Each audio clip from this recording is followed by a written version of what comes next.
So good afternoon, everyone. Welcome to this webinar. What is the best predictor of success in your salespeople and what you can do about developing it? And my name is Steve Hemmings and I'm joined by my colleague, Brian McRae. So welcome, and those that we recognize, good to see you again, and those that are new, welcome to the webinar. So just a few seconds about who I am. I've spent 25 years in corporate sales. I've got a Miller-Heiman sales training background, and I started coaching in 2009, but realized the real value of coaching, and so from 2012 solely focused on coaching. And I'm glad to say I'm a sales motivations partner. Obviously, if you look me up on LinkedIn, you'll find a lot more information, and if we haven't connected, very happy to do that. Brian, do you want to introduce yourself? Thanks, Steve. Good afternoon, everybody.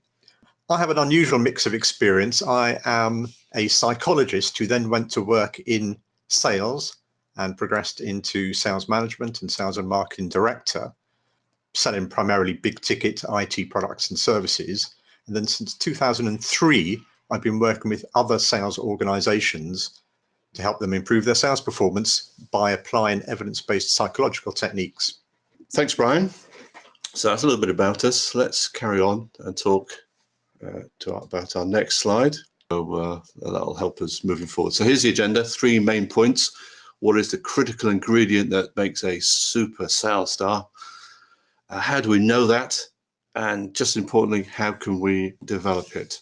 So let's move on. Okay, so when we're in a workshop and we ask that question, what do high performers look like? These are the sorts of things that we get back, and we've just put a few on the slide here, and you can think probably of more than these, and they're in no particular order. However, the first point we think is quite a good one: consistently high performing. And it's that word consistent, not just now and again performing well in good times, but also achieving good results when things are stacked against them. So whatever situation they're in or challenges they face, they consistently come out successful. And what goes along with that are some of the other points. They handle challenges constructively, bounce back quickly from setbacks, and so on. So the question we want to ask, though, is what is it about these people that helps them become super sales stars? Well, that's what we're trying to answer through our presentation. Let's go to the next slide. What makes a super sales star? Well, the evidence is interesting. It shows that it's not an individual's education or their sales experience that makes them stand out, but it's the way high sales performers, your sales superstars, think, and how this translates into the sort of behavior they want, particularly when under pressure. It's this that seems to make the difference. Now, of course, we're not saying that education, training, sales experience aren't important, because they are. It's just that the right mindset or attitude is the all-important element. And without it, success is a bit of a hit and miss affair. And we talk about attitude and mindset, and as far as we're concerned, at the level we're talking about, they mean the same thing. They are inextricably linked. And when we talk about mindset, we're referring to a person's mental toughness. Now, that's not about being macho or uncaring or self-centered. It's about being tough in the sense of not giving up and being confident that you can succeed even if the odds are stacked against you. So how superstars' minds think and how this translates into behavior seems to be the key thing. Well, where's the evidence for that? Well, let's have a look here at 3. We've just chosen 3, although if you jump on the internet, you'll find there's actually quite a lot of evidence in favor of attitude over, let's say, skills or experience. Now, some of you may well have heard of Carol Dweck. She's a psychologist from Stanford University, and she's well known for establishing the concept of fixed versus growth mindset. She spent her entire career studying attitude and performance, and her latest study shows that your attitude is a better predictor of your success than your IQ. That's really quite interesting. She's mentions all of those points in her book, Mindset, which are featured here. It's a good read, might be worth getting if you haven't already read it. Professor Dave Collins, and he's director of the Institute of Coaching and Performance. That's sports coaching rather than sales coaching at the University of Central Lancashire. Now, he's been quoted as saying, a recent study suggests that what really distinguishes champions, sports champions in his case, is how they face and overcome obstacles. And what sports coaches say is interesting because the behavioral coaching we'll be talking about uses the same framework that sports coaches use it. We've designed it for sales. And there's a great TED talk on YouTube by Angela Duckworth about grit, that's attitude and mindset, entitled Perseverance and Passion for Long-Term Goals. So we can say with a fair degree of confidence that attitude has a fundamental impact on success, particularly in sales. And now we can measure it and test it. And while I'm talking about that, I think most of you have had the opportunity to complete the SMRQ, the Sales Motivation and Resilience Questionnaire. And if you've done so, then we'll be sending your confidential report back to you very shortly. If you haven't managed to do the questionnaire, we encourage you to do that. And if you haven't had the link for any reason, then let us know and we'll send the link to you. But in addition to measuring and testing it, we can also develop it as well. Really good point. But one way of looking at how attitude affects your performance is to reflect on how you react to stress in your daily working life. So we're not here talking about the crippling amounts of stress that send people to the doctor for treatment, although our program of coaching will reduce the effects of unhealthy stress which will have on you. But we're here really dealing with the everyday pressures of a busy or tough sales environment. And our brains will look at or view stress in one of two ways, generally speaking. The first way is it'll treat stress as a threat and it becomes distress, or it'll treat it as a challenge and we see that as being beneficial stress. And examples of beneficial stress are exercise, challenging work that is perceived as fulfilling. It's essentially your positive cognitive response to stress. Now, it can feel uncomfortable from time to time, but it leads to personal growth. And these are some of the features: focusing on the solutions, focusing on making things happen. The mindset that treats stress as a challenge is more about focusing on the outcome you desire rather than the stressful situation. The key is to think about what you want and not what you don't want. Whereas distress, on the other hand, the more stressed you are, the less likely you are to find a solution to challenging situations. Now, it's saying the obvious, I know, but the way your mind deals with stress will ultimately affect your performance and possibly your well-being too. However, we'll show you how to help your people, the people you lead or coach, get the right mindset, the one that sales superstars have. But just before we dive into that, let's take a look at how our thinking can be affected by how we view unexpected situations. And I want to introduce you to Adrian. Now, Adrian is a new business sales exec, and he's got the biggest presentation of his life coming up. It's to a board of a potential customer. This is a very big sale for him, and his manager is expecting good results. Obviously, he's been working on this customer for quite a few months, and it gets on well with most members of the board, except one. That's Joe. He's found Joe just a little bit difficult to get to know. He's a bit frosty from time to time, doesn't give a lot away, and Adrian just has the feeling he's not really on board with his ideas. What thoughts do you think this may have in Adrian?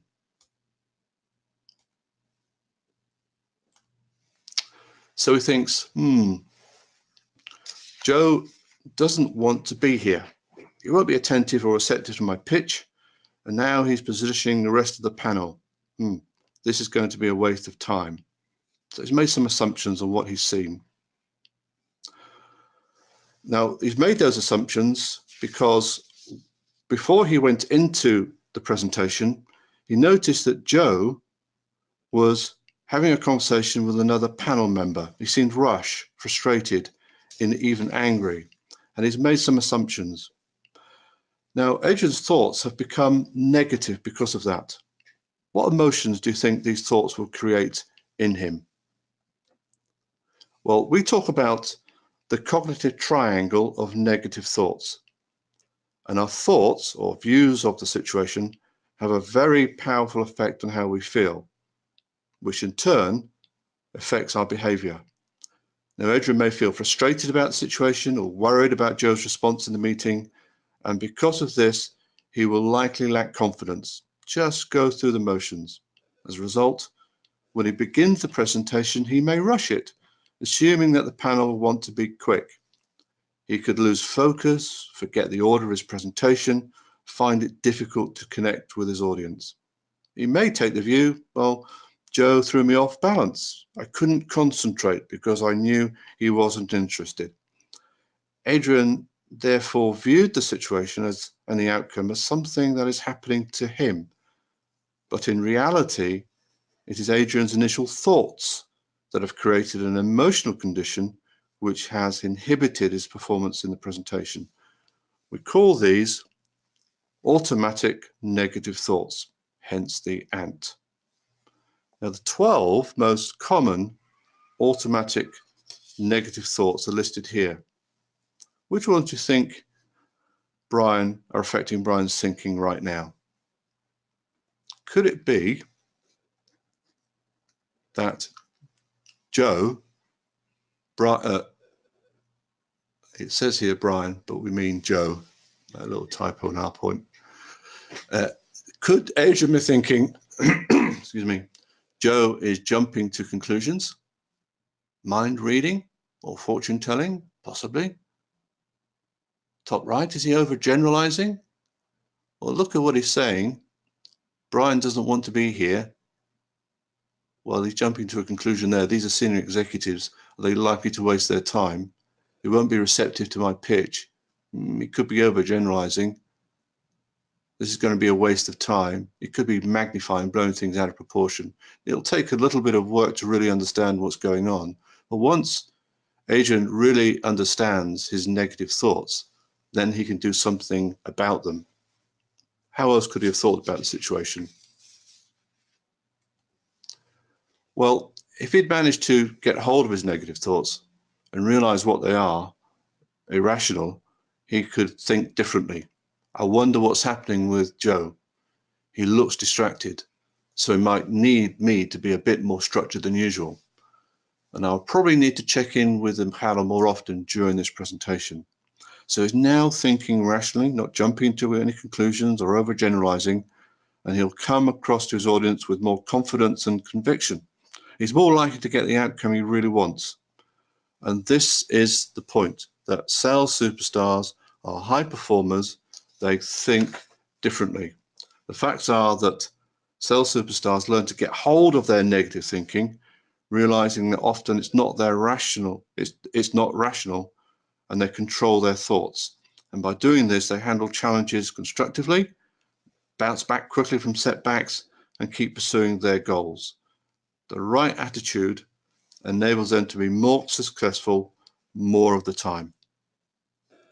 So how do you get the right attitude? I'm just going to ask Brian now to jump in and explain how we can do that.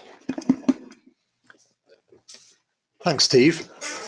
Well, let's think about attitude in the context of all the factors that contribute towards sales performance.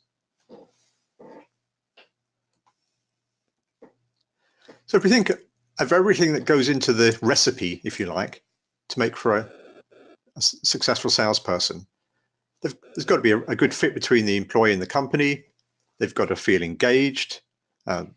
You need good sales processes. They've got to have the right skills, know how to present, negotiate, write a proposal, make calls or whatever. There's got to be a good cultural fit. And so attitude is one of those factors. But the point that we're making here is that all of the other factors can be strong and in place. But if the attitude isn't strong, those skills do not get deployed. And what we have is the difference between somebody who is potentially able to do the job well versus somebody who actually does the job well. The can do versus will do. Now, if we zoom in on attitude, let's just have a look at what the components are that go towards that. Well, as Steve has alluded already, what you think under challenging circumstances is a very big factor here. How you feel, how you can control your emotions under stress, how you react to other people's emotional expression. Your levels of motivation and confidence are obviously a big factor. How resilient you are, how quickly you recover from setbacks, how deeply your performance dips when you do hit a setback, and your level of commitment towards achieving your own personal goals. How you deal with pressure, where you feel that you're under more pressure than you can cope with. Do you rise to the challenge, or do you crumble? And ultimately, how do all of these factors feed through into your behavior? What you actually do in those challenging situations. And of course, from a salesperson's perspective, their behavior is a very big influence on the behavior of their customers and prospects. So if somebody is coming across as motivated, confident, resilient, they deal well with challenges, they don't have inappropriate emotional outbursts, they can flex their emotions better to deal with the situation, and they can think through in a rational way what's going on to make the best decisions, they're the people who will be most successful. Now, that's all very well in theory, but how do we actually know that these factors make a significant difference and that they are worth investing time and effort in? Well, there have been many studies done, but this is probably the foundation one that's demonstrated the effect objectively in a controlled experiment in a real sales organization. So this is a large financial services organization in the UK. They had a sales force of over 1,000 people, and they put 166 of them through a training program that developed these capabilities. And this was an independent piece of research. We had nothing to do with it. And various factors were measured. Firstly, and most importantly, sales performance, proportion of people that hit target. Secondly, how the salespeople coped with pressure. And coping with pressure is another way of saying, do they experience stress? Third factor was rate of attrition. Now, how many of these people left of their own volition, and how many of them were sacked because they weren't hitting the performance targets? And we also had the control group of the other 932 in the sales force who didn't go through this program. Now, this study was done in what's called a wait list controlled methodology. So of the 166 salespeople, half of them were put through the program first, then the second half were in the following period of time. And this gave the ability to control for any changes in market conditions, maybe seasonality in sales figures, financial events happening in the market, and so on. So it's a really well designed, very robust study. So let's have a look at the results that came out. So with the first one, dealing with pressure. Now, the measure that was used here is the gold standard measure that your GP should use if you go along to him and say, I'm not coping with life, I'm feeling stressed. So it's a questionnaire that's used by GPs and psychiatrists and psychologists to get a gauge of how stressed somebody is. Now, before going through the program, the average score on that questionnaire for the salespeople was just under 40%.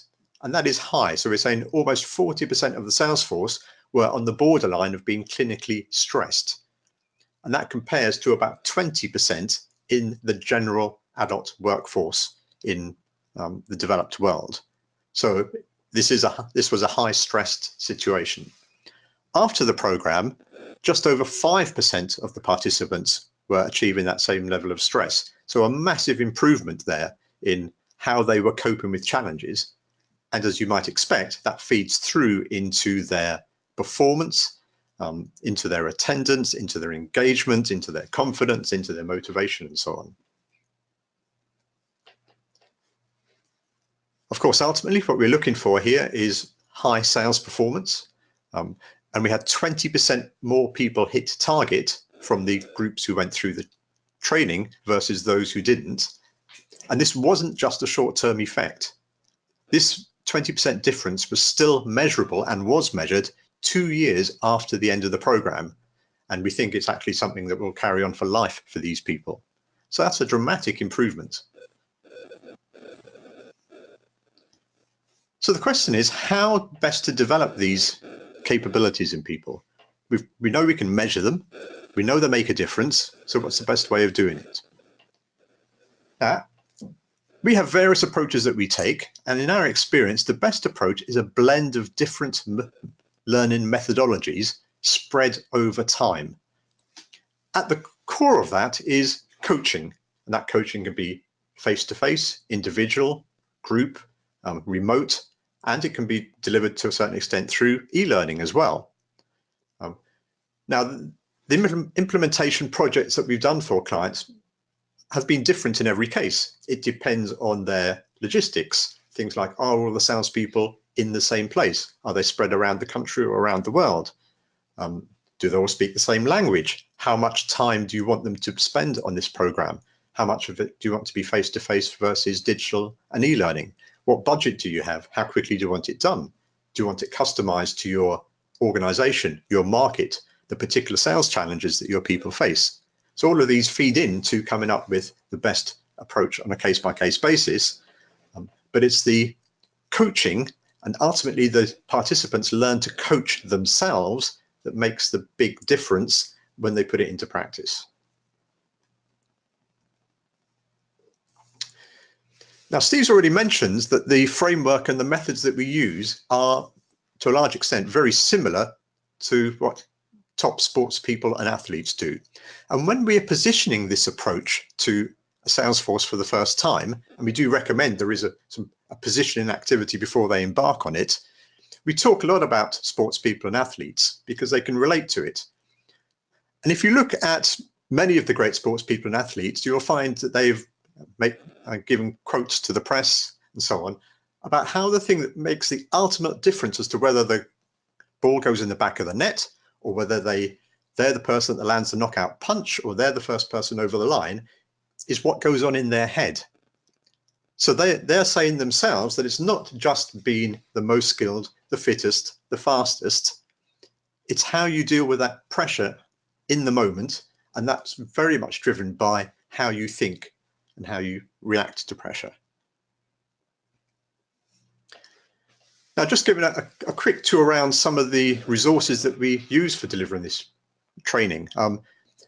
We have an e-learning program that takes them through the core process. And that e-learning program has, for example, games in it for engagement. We've talked about using the acronym ANT for automatic negative thought. And that's a core concept that we like to get the participants to become very familiar with. And in this particular game, we've got a picnic with some food on it. We've got some ants that are going to crawl across to try and get their hands on the picnic. And the participant's task is to stamp on the ants that have got the negative thoughts associated with them before they get there. Wherever possible, we make the content very interactive and we challenge the participants as they go through it. It's not the sort of program where you can just sit there and press a button and click from one screen to the next and get your certificate out the end of it. So the basic structure is we'll show a concept, we'll show a demonstration of it, they'll get to play with it through a game or some other interactive activity, and then we'll quiz them on it. In this particular scenario, we've got a situation where a salesperson is waiting for a phone call from a customer or prospect, and it doesn't come when expected. And there are various ways they can react to that in terms of how they think about it, and those thoughts will generate different feelings. And in this particular quiz, we're asking them to match up the feeling that's likely to result from the various thoughts that are displayed there as a drag and drop activity. Now, to bring the whole thing to life, we have many animated scenarios or video clips of characters. So in this case, we're looking at the general difference between how somebody would interpret someone late for a meeting. So you've got a customer or prospect meeting and the customer or prospect hasn't turned up yet. So we can demonstrate that somebody who has a more optimistic approach to life will make positive assumptions around the situation, whereas a pessimistic person will quite often catastrophize. Maybe they've had an accident on the way here, for example. And of course, that affects how they feel and how they will behave themselves. And we can give an example. I'll just give you an example of one of those scenarios here. A day like this, it starts with an argument with your partner. When you get to the office, your manager is just leaving, but on his way out, he says that he wants to see you in his office at 9 a.m. tomorrow. You meet your colleagues in the break room and are thinking about how your sales presentations yesterday were a disaster. Your colleagues each brag about how they all had an excellent day and had several successes. You and your team discuss your success in scheduling appointments for the next week. They all made lots of appointments, while you've been unable to make any appointments, despite having made lots of calls. You look at a message on your phone, which says that your only appointment of the day has been cancelled. You spend the afternoon sorting through your paperwork without achieving anything. What would you be thinking as you go home at the end of the day? How would you feel? There will always be difficulties, frustrations, and setbacks in selling. Some people jump over the hurdles or go around them, while some get discouraged and give up. It's normal that these difficulties create self-doubts, but how quickly you recover after encountering these difficulties is the biggest difference between the most successful people in sales and the rest. So that gives an example of the sort of content we've got in the e-learning programs. Now, everything we do is focused around helping people develop a stronger, more resilient mindset. And enormous progress has been made in recent years, certainly since I initially trained as a psychologist, on what happens in the brain when we learn to do different things and we learn to think in different ways. And what we actually know now through something called MRI, magnetic resonance imaging, in particular functional magnetic resonance imaging, is that the brain physically changes as a result of these types of programs. It changes in terms of different parts of the brain grow in size, and it changes in terms of function. So, for example, there's a part of the brain called the amygdala, and we know when people learn to manage their emotions more effectively, that what will often be overactive amygdala activity in the brain decreases as a direct result of doing that. So as we see the behavioral effect, and we can measure people's performance. We can measure it through the SMRQ, the Sales Motivation Resilience Questionnaire, and we can actually physically see it in the brain structure and how the brain operates. So rock solid evidence that this stuff is doing what we say on the tin. Now, we've got various ways of implementing this. We've had a quick look at some of the e-learning content that we've got. We'll often put an introductory and consolidation workshop or webinar around it. And we find that has a large effect in terms of getting people engaged in the first place, wanting to do it, and making sure that they get to the end of it. We have what are in effect some flashcards, as you see in the middle on the top row there. So these are things that we'll use in workshops and hand out after the workshop sometimes to help remind people what the common automatic negative thoughts are. When people go through the program, in whatever way they do it, there's a workbook that they have. And a key component of this approach is that people need to put the theory into practice on a regular basis in the normal day-to-day working activities, and they use the workbook for doing that. Top right-hand corner, we have the Sales Motivation and Resilience Questionnaire, and that's got two main benefits, really. The first is it allows the participants to benchmark themselves from the start of the program to the end, so they can see the progress that they make in terms of their own motivation, resilience, confidence, and their own perception of the sales performance. And of course, from a learning and development management perspective, to be able to demonstrate what's changed and the return on investment from the program is increasingly important to make sure you get the executive sponsorship and financial resources to run these types of programs. Down on the bottom row, that's a quick demonstration. On the bottom row, we have a screen image there from a customized version of the program that we've done. So we've created one specifically for the pharmaceutical and medical technology industry because there's particular demand for it there. And we can pretty quickly and easily customize these programs to your particular requirements because we've got all the core material in place. We have a sophisticated website that can produce metrics on usage of the system, how far people have got through the various modules and so on, how quickly they answer questions and such like. So we really do have a good 360-degree view of how they're getting on with it. And then finally, in the bottom right-hand corner, you can see we have a coaching guide. As we mentioned before, coaching is a fundamental part of this whole process, however it's delivered. And we provide resources to our partners, whether they are external sales coaches and training organizations or internal trainers within organizations. We provide all of these resources to help them get the best out of this package. So to start to wrap up, what we're saying is that attitude or mindset is a much better predictor of sales success, certainly more than education or experience or indeed intelligence. We're not saying that skills and knowledge are not important. Of course they are, but you can have very high levels of skills and knowledge and get poor results if the attitude or mindset isn't in the right place. The analogy I think of there is I may well know in theory how to play the piano very well, but I can't actually do it, and I don't have the attitude or mindset to keep practicing and keep learning to get to a high level of performance.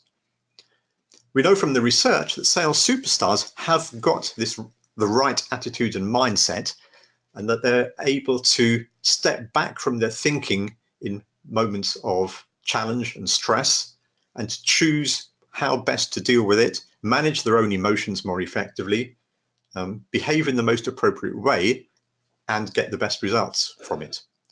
We have tools to measure and test it, and now we have proven approaches to developing it. And the behavioral coaching aspect is the key component here to getting that mindset in the right place. And we provide a whole implementation kit to help people do it. So in summary, what we've got is a convenient and proven tool. It's also an award-winning tool that corporate sales coaches, internal trainers, and partners can use to help develop their clients and the sales force to optimize their performance. So I'll hand over to Steve again now. Thank you, Ryan. Very helpful. And I hope you found that insightful as well. Just before we close, there are some questions that have come through. And if you've got any questions, please, you've got a question box there, and you can ask questions now or email us later and we'll try and answer those questions. But there have one or two questions that have come through already. And Brian, what do you think about this one? The question is this just positive thinking? That's a really good question, and it's one we get asked a lot. And yeah, the brief answer is no, but I'll expand on that. So positive thinking by itself can be delusional. So an example would be looking in the mirror every day and saying, I'm going to be the best in the world, and then doing nothing about it. The big thing about this whole approach is that it's looking for performance derailers, and that's what these automatic negative thoughts can be.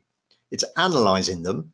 It's giving an approach to replace those unhelpful thinking patterns with more helpful ones, and to experiment with those, and crucially, to take action and practice to put those into place to create new, more helpful, more successful habits.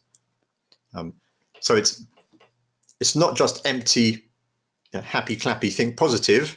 It analyzes what's going on. It gives tools to make a difference. It encourages practice and exercise and experimentation, and it embeds these to become lifelong habits. Great. Thank you, Ryan. That's helped enormously. And we do have another question that's come through, which is really nice. One here. What sort of sales roles is this suitable for? I know from my own experience that you can go from everything from call centers direct sales, indirect sales, all the way through to high-level solution sales. There's quite a broad spectrum. Most sales positions are challenging from time to time, and so mindset is really important. So almost any kind of sales role, and sometimes non-sales roles where people have to be customer-facing, that it can certainly can help there as well. What's your own experience of that? That's a really interesting question. And we had some theories of our own, and some of our clients and prospects had some theories as to which types of salespeople and which types of sales roles this would help most. But what we've discovered is it helps people in any type of sales role. So where we have, for example, new starters in an organization, we're working with one organization that recruits about 200 salespeople a year, and they typically don't have any sales experience before coming in. They're typically graduate or that sort of age. And what they find is that the rate of attrition of their new people is much less as a result of going through this program, because it helps them build up the levels of resilience that are necessary to survive in what for them is pretty much a cold calling environment.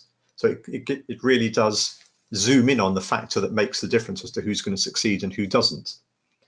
On the other hand, we've got organizations where we've had, they've got salespeople who've been there maybe 20, 25 years, very successful already. And in some of those, there's quite a lot of cynicism from sales management as to whether it would make much difference for those sorts of people. But we've got great evidence, both measured objective sales figures and anecdotes coming back, telling us that even though Fred was a really good performer, was seen to be very able to cope well with pressure and was very resilient, they can see that he makes more progress and pushes the boundaries a bit more in terms of what he aims to achieve and does actually achieve as a result. So it's, whether it's a new starter or somebody who's been there, done it, got the t-shirt, it really does seem to help anyone. Good. Thank you for that, Brian. I've also noticed questions have come through about the SMRQ. Those of you who haven't received the link, I've made a note of that. Thank you, and I'll resend the link back to you so you have the opportunity of completing the SMRQ.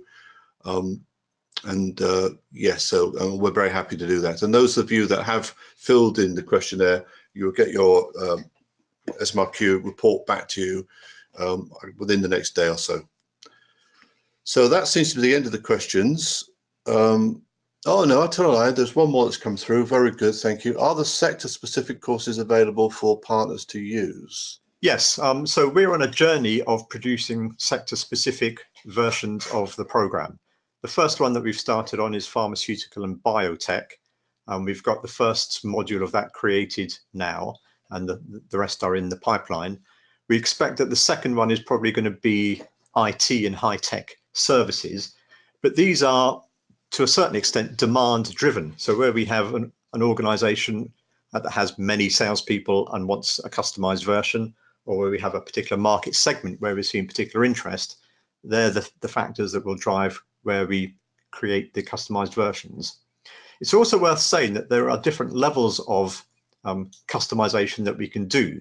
So at its highest level, the whole program is customized to the challenges, the language, the culture of the particular sector.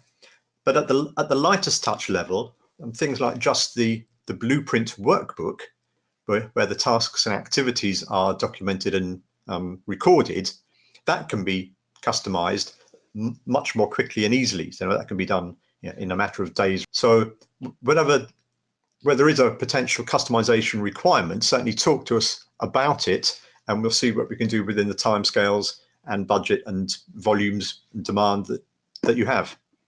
Great. Thank you, Brian. So just to say, lastly, thank you for everyone that's attended on the webinar. And there's a white paper that Brian and I have put together, The Path to Becoming a Sales Superstar, which accompanies this webinar. And that's a short link to it. But don't worry about taking the short links down. I'm going to send all of you these links so that you can download the white paper if you want to, retake the SMRQ if you haven't already done so. And if you want a demonstration of anything that we've talked about today, you can fill in a form online as well. We'll come back to you and arrange some demonstration. So with that, I'd like to say thank you. Brian, any last words? No, just thank you from me as well. And again, hello to everybody we know already, and hello to some new faces. I hope you found it useful. Yes, same for me. And do follow up with questions if you have any. We'd love to hear from you. So enjoy the afternoon. Thanks for being with us, and hopefully we'll speak to you again soon. Bye for now.